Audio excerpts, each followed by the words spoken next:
भीमसेन एक दिन कुंती महारानी को पूछते हैं कि मुझे कुछ भोजन दीजिए। कुंती महारानी कहा आज एकादशी है, पूरा अनशन करना पड़ेगा।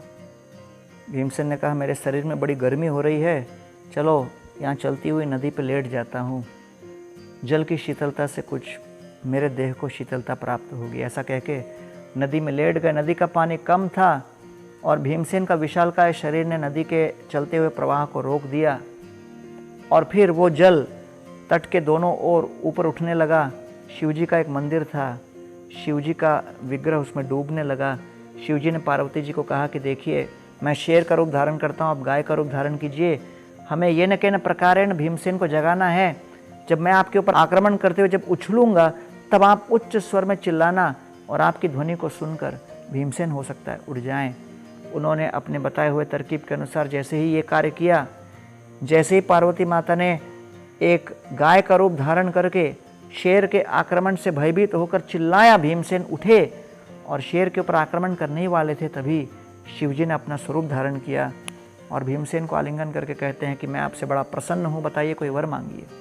भीमसेन ने कहा प्रभु मुझे ऐसा वर दीजिए कि जितना हो सके मैं भोजन कर सकूँ और पचा सकूँ, चाहे कहीं पर भी, किसी भी अवस्था में, किसी भी समय।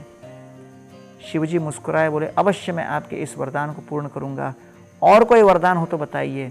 और भीमसेन कहते हैं हाँ, साथ साथ ये कि जो भी मैं भोजन करूँगा उसका जो कोई भी परिणाम या फल वो शकुनी को प्राप्त हो।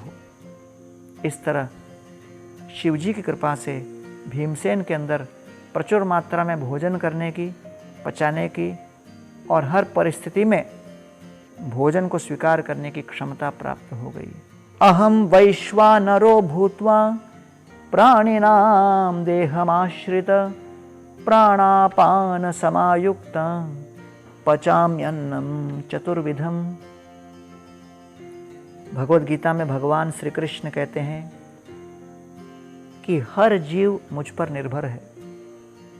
जो साग सब्जी खाते हो, चंद्रमा की किरणों के माध्यम से उनके अंदर रस उत्पन्न मैं करता हूँ। भोजन पकाने के लिए जब अग्नि प्रज्वलित करते हो, अग्नि भी मैं हूँ।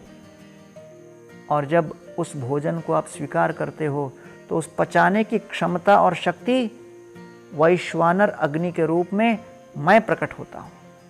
आइए भगवान के ऊपर निरंतर निर्भर रहें और उनका स्मरण करते हुए अपना जीवन सफल बनाएं।